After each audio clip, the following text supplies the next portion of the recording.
Welcome to this week's PropShow with Michael Day and Gavin Brazg. Run the titles!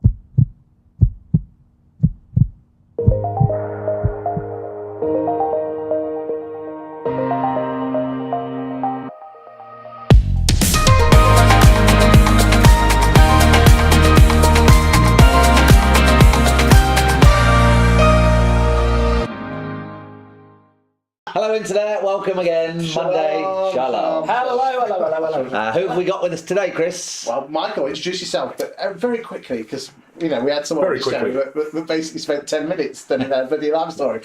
Michael Day, 44th year in the industry, starting when I was 3. Yay! All the qualifications under the sun, worked with an awful lot of people, and great fun. Big in the game with Connells. Yeah. He actually helped set We've up got Connells. right move. Oh, you helped set a right move? Afraid so. Oh. It's your fault then. Yeah, they don't. Fortunately, my clients don't hold that against me. That's good. No, it's good. Does a lot of good for people as well. It's a good talking point. It's a great service. The Gavmeister. Who the hell are you? Yes, sir. So I run a website called The Advisory, which helps house sellers to navigate these choppy waters. And I built a little tool called PropCast, which basically tells you if it's a buyer's or seller's market. And I've never been an estate agent, so Well, that's probably the neither. least Me qualified neither. person to be here. Well, no, but we've not been an estate agent either. No. We're just here for the Our lulls. fingers on the pulse. Okay, Okay, so shall we dive straight in? Because this is episode number 20. Is it? It's We've more- done well, it's haven't more we? than that. I'm doing all right. It's probably about episode 30. I'm glad you got round to me so quickly. He's been crying. He's been crying into his pillow every night saying, where's the phone Just call? your diary's so busy. He never writes, Your diary's he never phones, never it's rings. terrible. No, it's because he terrible. thought you were still the right move. Okay, let's go straight into it. Okay. 2019, bit of a choppy market in the Yes. estate agency, property market, malarkey land. Are we still talking about Brexit? No, we're just talking about just generally life. I think Good, Brexit- because everyone's sick of Brexit. Yeah, well, let's be honest. The time this show goes out, we've probably gone through the other side, whatever the other side is. Whatever that looks like. Ooh. Okay, maybe, I'd like a ooh effect. You can have that. Yeah. Considering Like a wobble. Chris. Thanks, mate. maybe we could do two bits here and then just record them separately and then drop it in. Okay, so we can go. Ooh. No, actually, probably not. No, 'cause actually, the people listen to this. Let's go straight in. Any mention of Brexit, we should beam them up, I think. Okay. Yeah. Okay. The future of estate agency.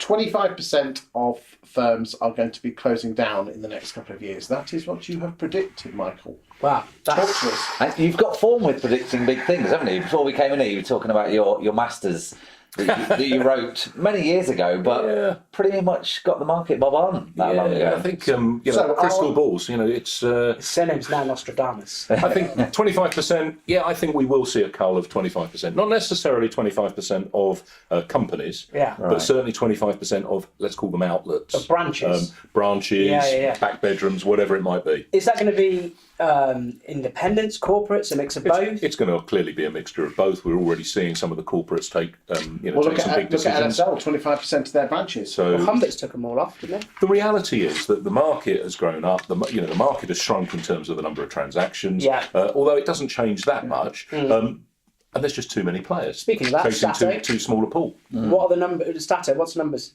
Transactions versus... Well, back in 2004, there was about 9,500 estate agents selling around 1.8 million houses. That was the cracking year. Last year, about 1.1 million houses were sold by 19,500 estate agents. That tells you a lot, doesn't it? Yeah. Certainly does. Tells you So everything. what's the percentage decrease? I don't, basically, I'm on camera and I can't remember the numbers, but basically A shit- big numbers. A shit lot. A shit ton. Okay. A shit ton. Because remember, that's it doesn't about really matter what's happening in the property market. It's No. we get paid on transactions, and that's the Turnover killer one. and volume, It's yeah. transactions. So what can people do? What can they do? What, the agent? Yeah, what can agents Well, do? the agent can obviously, Take it away from you know, them. if they can't do anything about the market. They can't do anything about the market. There's an old expression. I can't change the wind, but I can adjust my sails. Yes. So I can't do anything about the macro position or whatever, but I can obviously play my game differently, and that might involve having less branches. One of my clients, we've just closed 4 of our branches in West London and gone into one central hub.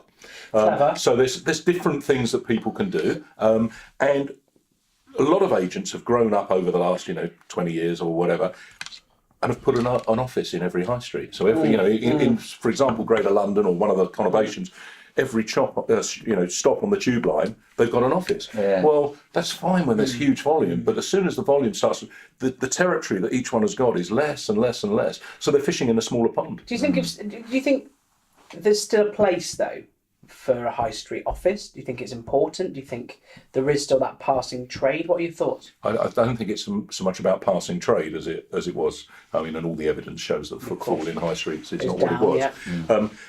But there is no doubt that it's still a 24-hour, advertising hoarding in a place. Our high streets are going to become nocturnal over the next 5 or 10 years. Let's be perfectly honest. People aren't going to be doing their shopping in high streets. No, it's nighttime economy. Yeah. So why are agents open 9 till 5 or 9 till 6? Well, maybe they should be open. Later. There are things that these sales can be adjusted.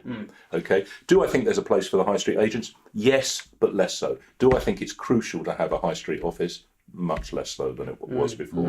And I think that's the general direction of travel. Cool. Okay, next question I'd like to ask Gavin is, Gavin, you've got this propcast thing where you talk about buyer's market, seller's market. Yeah. What's generally happening in the UK, and is there any regional or local trends that you could share with us? Well, yes, we did an interesting thing where we looked at what has happened to buyer demand since the referendum vote. Yeah. Really interestingly, the biggest increase in buyer demand was in Wales, which took us all by surprise. Oh, really? Wow. Yeah, they're obviously, correlation, causation and all that, but let's go with it. Yeah. They're obviously dead keen on a little bit of Brexit, whereas London, South East, home counties, really pushing back against buyer demand, no sign. And is that just? Quite a few people on the show recently have talked about that stagnation, albeit temporary in the market, but around uncertainty. And I mean, someone was saying the other week, there's, obviously death, divorce, marriage, people are having to move, jobs, relocation. But children, but a lot of people are just going, we'll just wait till whatever deadline's going to be set. But there's a lot of people waiting, obviously the Welsh not. I just think that's an excuse.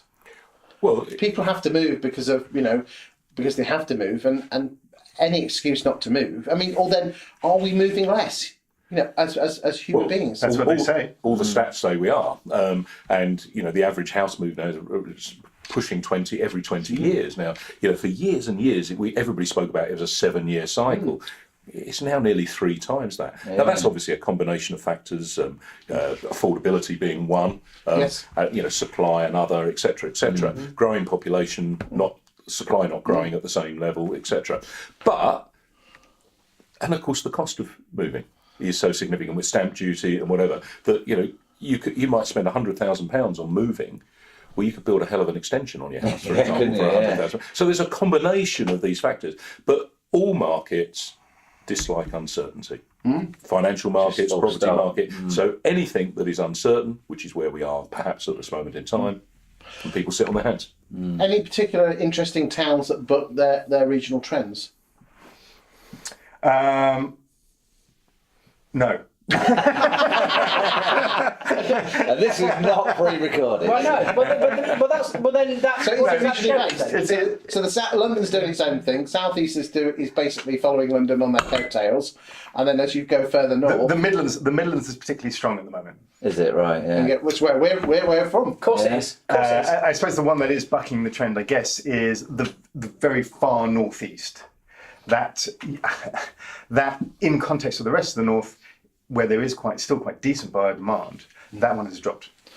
Although, as you know, I'm a bit of a stato when it comes to property prices. Didn't know that about you, mate. Basically, anything around Durham, around there, it's just an awful market. Just nothing's happened in the last 15, 20 years. Really, yeah. Should we move on to... where's the hat? Where's the hat? That's it. It's time for us, PropShow.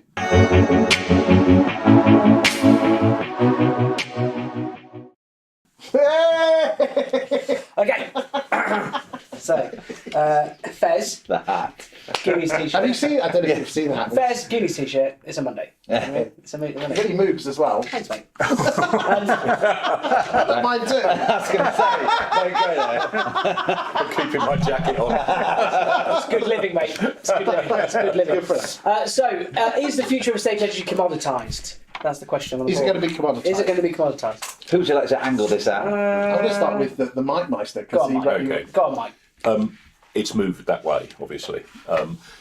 I don't think it'll ever become completely commoditised, but if you look at things like legal services, conveyancing, and whatever, it's moved that way. And we are moving towards that. Clearly, the online models, the purple bricks, is now a more commoditised product. Yeah. The research I did literally 18 years ago said it was going to go that way, and I think it will. Having said that, that is also then an opportunity for the non-commoditised approach, the high service, but it needs to differentiate. Sure. And at the moment, it's a sea of sameness. And people are struggling, everybody in all sectors, to differentiate themselves as to what it is they're offering. Right. They're trying to be all things to all people, and in the main, that's sort of not. Because that's the thing I like about your Savills and your Knight Frank is that they've set their stall out to go for the posh end. They haven't got to worry about 1% fees and purple bricks, and they've gone out there and set themselves a marketplace. And I think, are you basically saying, Michael, that if you're mid-market, you set yourself as a mid-market agent. If you're a lower end, set yourself as a Well, I think lower. you should know what it is, is your market, what your points of difference are, where you can add value to whatever it is Because you're all doing. agents are the same. You change the font and the logo, and the colour. They're all the same. For some website, we all go on Rightmove. Yeah. I mean, here's an interesting point. Is I was talking to a few people recently, and people say, "Well, I'm looking to sell my house." So you go on to Rightmove and that Purple Bricks. So Purple Bricks are doing a good job, aren't they? Well, funnily enough, Gavin, you were talking before we came in here, and you were saying that what was the percentage of people who went with purple bricks didn't actually realise that it was all the upfront? All the house sellers that I have contact with, if they're interested in purple bricks and we have a little chat about it, normally what transpires is that they don't realise that they're going to be paying regardless of whether purple bricks actually make a sale or not. Have they made contact with purple bricks at this point? Or No. They're They're aware of purple bricks. They're thinking about selling in the very near future. How do you come into contact with these people? How? Yeah, I think it's important you tell the people. Is that through your website? Through the website, yeah. What is your website and what does it do, and how are you making these conversations? The website is it's an amalgamation of quite in-depth house selling guides. They're just out there on the internet. Sure. They rank reasonably well in Google, so when people are typing in how much does it cost to sell a house, they'll find me. And yeah, I invite them to get in touch if they want some second set of eyes on what's going on. No doubt. They don't listen, of course. But we didn't say a few weeks ago, weather and property. That's like the two favourite topics of conversation. So what are you actually saying? That people should, you can either, if you look at supermarkets, you can go down the Aldi Lidl route, which is pile of mine, do 'em cheap, which is your purple bricks model or your online model. You're saying the middle's dead and probably boutique No, there may well be a middle market. I mean, there are some towns where there'll always be a higher and lower end, but the higher end may not be significant in a particular. So you've got to look at it on your local market. Yeah. Let's be honest. Even Purple Bricks call their people local property experts. So it's still very much a local marketplace. speaking about purple bricks, then, who do you think makes more money, them or the high street? In terms of, there's one big factor with Purple Bricks, and that's their very high cost of acquisition, which is their marketing spend, but primarily on television. Huge. Okay. Huge. But if you take the pounds, shillings, and pence that they make from every transaction, very similar to a high street agent. Nationally, Really? average house How price. come? Well, average house price, what, 250,000, Chris? Yeah, sounds about right. Okay, average fee 1.1, Yeah. 1.2 maybe, so I don't know, 2,800 quid or Sounds something. fair to me. That's a high street agent. Purple Bricks, say £1,000, but they get it whether they sell the property or not. True. Whereas a high street agent is paying that money whether they. And let's say they sell about 50% of So them. that's £2,000 per property that they sell. In addition, 300 quid for viewings, 400 quid for using their conveyancing service, or if you don't use their conveyancing service, 400 quid for not using their conveyancing service. So you end up with around about 2,800 quid, funnily enough. Yeah. Which is exactly the same as the national sort of average for a state. So in that respect, you've got to say, hey, this looks good, because their cost base, in theory, is much, much lower. But it isn't, because they're But spending it so isn't much at the on advertising. moment. But then once they would those come argue they're in a growth phase in terms of getting their brand out there. And whatever you think of PB, the fact is they are the only what I would call national brand. But a national online brand, well, not online, a national estate agency brand. Yes, you think they're the only national brand? I mean, the Savills and Knight Franks might be national, for Well, they example, are, but they're not really they're local fragmented. towns. They're not really a high street agent in the Yeah. countrywide. Got the most offices at the moment. Yeah, but their branding's Multiple mixed. branches. But their branding. 50 brands. Yeah. Yeah. So, yeah. Purple Bricks, in terms of name awareness, are there. What would happen if Purple Bricks put 200 quid up on their fees, though? Sticks. I think I'd last did the calculation. It comes to something like 25 million quid on their bottom line. So it's a model that is based on volume. Yeah. Okay. Yeah. So they've only got to get their pricing a bit better, and maybe take 200 quid off of their average cost or whatever, and suddenly they're rocking and rolling. So and that's the same for all businesses, but it's even more acute in the case of somebody like PB. So what you're saying, in a roundabout sort of way, is that if Countrywide were to have a single flagship brand, they could be the Purple Bricks of the high street. Well, if you take somebody like Countrywide, they could do localised television, and of course these days you can drop an advert into specific houses virtually. With you can with Sky, you can, But they can't really do national advertising because of this split of brands. But so if they did, there's certainly an opportunity to reduce their costs of marketing and yet reach a wider audience. So if Countrywide decided that they were going to be called Countrywide, I wonder where they come up with that from. But for example, do you know you're a marketer? You are. But they got rid of all of their individual brands and literally labelled, because Countrywide is the holding company, is it not? It's the parent company. It's the parent company, and it's not the brand or a brand. So if they rebranded all of their subsidiaries or brands, and they came up with like yellow. Yeah. Wonder. We were, of course, there in 1985 when Prudential came into the market. Yes. So Prudential acquired a whole load of independent estate agents, ended up with, I don't know, best part of 800 offices around the country. We then had a situation in 88 when the government mucked around with dual tax relief and whatever else, and then the market died on its backside. And basically they'd moved too far too quickly, and they called a day on it. But history does repeat. Yeah, but if you were in charge of Countrywide now, it's a question I often ask on the show, right? If you're in charge of Countrywide now, would your suggestion to maybe be consolidate into one brand and then localise advertising in that way? Possibly not one, but certainly a consolidation of brand. I mean, they own some good brands. They've got some great brands. They've got some great brands. They've got some good brands in certain parts of the market. They don't want to throw the baby out with the bathwater, but some consolidation of that. I mean, they've done some, but some further consolidation of that seems to make sense from the outside. Yeah. But can you do anything about the share price? It would. Are you buying or selling? Oh, he bought a lot. He bought now a he can't lot. And we don't have the voice box in here, but if I make this noise. Gavin, hold on. Gavin, through the. He's stolen my face! Gavin, you talk to an awful lot of buyers and sellers through your advisory. What's the few things that? Shut up. What's the few things that really winds up buyers and sellers about estate agents, that how we could change as an industry? You know, the one that always comes back. Vendors absolutely hate it when you send someone round to their house that then decides the house was too small, or it was just off on their criteria. Vendors absolutely hate it. It's like, well, why the hell didn't the estate agent work out to begin with that buyer doesn't want to have a third bedroom? And I'm constantly telling vendors to just hang on, have a little think about this. Because it's not as simple as people know exactly what they want. Right. Until they see or don't. Exactly. So you should be applauding the estate agent who's actually getting people through the door. Yeah. But Well, yes and no. There is a degree of qualification of a they've got to have a pulse. No, but from the point of view where, and this is a prop tech issue as well. Prop tech, can identify all the what's. True. 3 bedrooms, this postcode, this price. Yeah. What it doesn't distinguish is the whys.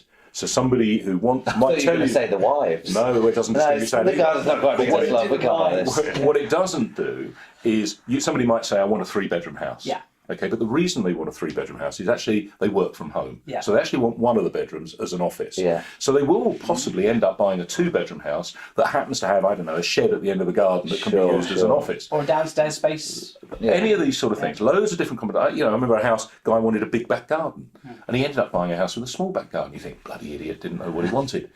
But of course he had a dog. And actually, he didn't like gardening, but he wanted somewhere for the dog to run around. But this house backed onto the park. So you've got to get the difference between what's and why's. And that is a skill thing for negotiators and whatever dealing with it. And I'm afraid, done well, it would improve that situation with vendors a little bit. But the reality is, also, they're keen to get, there's always the chance that they've got it wrong. Get somebody around there, they might just go, wow. That's what I'm saying. Get people through the door. That'll do me for Ask the Prop Show.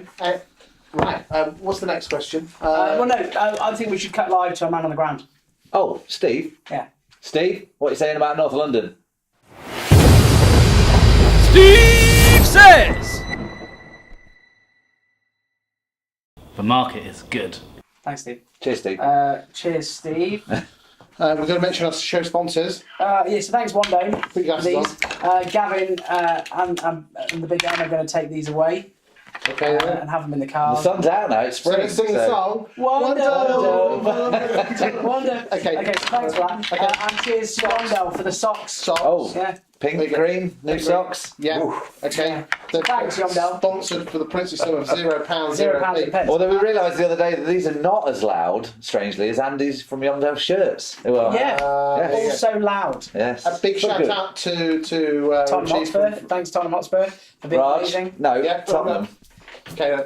The new stadium's open now and everything. Sorry, that was them choking and falling down the table. What? Right towards the end of the football season. Into 5th place. Okay. All right. Okay. And Fixed Road, we've got some. Cheers, Raji. Yeah, thanks, Raj. Okay, so if there's any other prop tech firms out there that wants to come on the show, the price is that you basically bring some tat or anything like this. Although these I loved. I'm just saying. I mean, I have in every jacket and car. Indeed. I believe Wando bought 2,000 of them. Yeah, I own about half those. And at the rate they're going, they're giving out to the shows, they'll still be given out to See, people say they're brand damaging, but they pop up in Porsches and Mercedes. We've seen all them. over the We've country. seen them. These are in now. There you go, you can learn your lesson learned. That's it. Anything else? No. I'd like to thank our guests for coming. Oh, thanks very much, yeah. I'd like to say, countrywide, if you're thinking about taking some of the advice today and doing a national advertising campaign, me and Chris will film it for you. Yeah, So brilliant. Brilliant. Little kickback. Yeah. Dynamite. What else were we going to say? Oh, no. I've got one more thing to say. Okay. Video course? No? Yes, a little bit. All right. Gavin Yes. is one of our delegates. Okay, Gavin came on one of our training courses. Yes. Because we are the only people in the UK that do video courses, training. We for do, estate shock agents. Horror. Shock And we horror. don't charge a lot either. Get on one. Yeah. Gavin, give us a bit of a rundown of your day. What do you reckon to the course? What you learn. What did you learn? I learned how to make a video on my iPhone. Sound. And I felt confident enough to then put it on the internet. Yeah, that's good. But I haven't yet. No, but you're building. But I will. You're building, yeah. It's I'm weeks away. What from about building the fear of doing a video?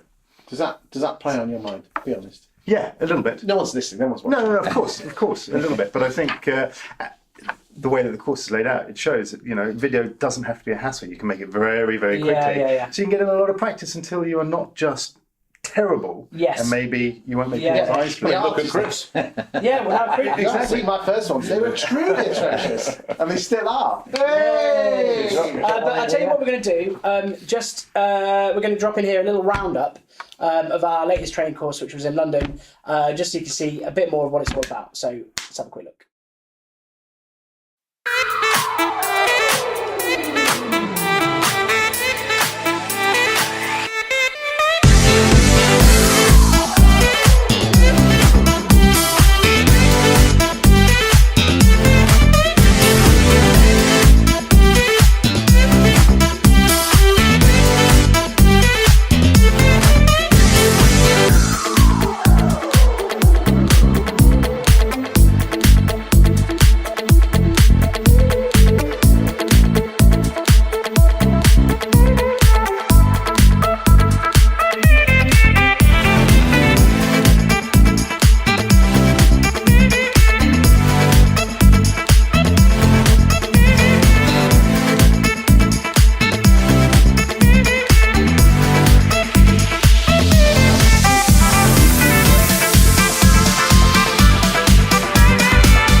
think today's cleared up a lot for me. I think it's a really good concept. I'm really excited to get going with it. I'm going to be videoing every listing, and I'm going to be talking about the local property market. Too many traditional estate agencies send out leaflets, flyers. They don't work. We know they don't work. You're lucky to get a 1% return on that. It is the future in videos. And as the local experts, the estate agents, it's important to give to the community, and the easiest way of doing that nowadays is by video. It's much easier than I thought to do the editing, and you've given me lots of really simple tools. I've got a real clear structure for how to put my videos together for the future, and I'm more confident moving forward.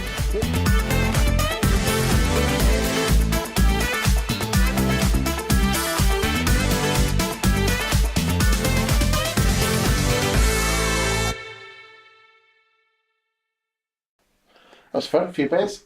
Very good. Very good. A load of farmers came down afterwards, didn't they? Yeah, it was a good day out. But yeah, so so now I'd like to thank a guest. So Right. thank a guest. Thank you very much. And I think there's only one more thing to say, and that is... Shut up!